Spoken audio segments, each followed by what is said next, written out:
பீகார் தேர்தல் முடிவு காங்கிரசுக்கான தோல்வியா இல்ல ராகுலுக்கான தோல்வி? இந்திய ஜனநாயகத்துக்கான தோல்வி.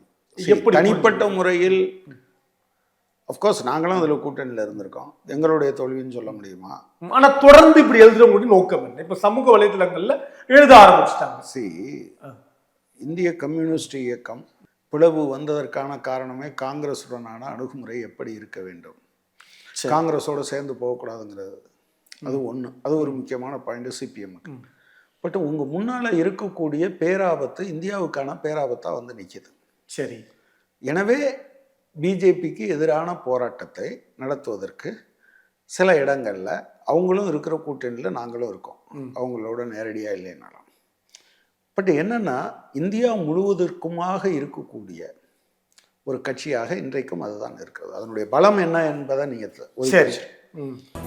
மெரிபா பன்னீர் சோடா, ஐ ட்ரஸ்ட் மெரிபா.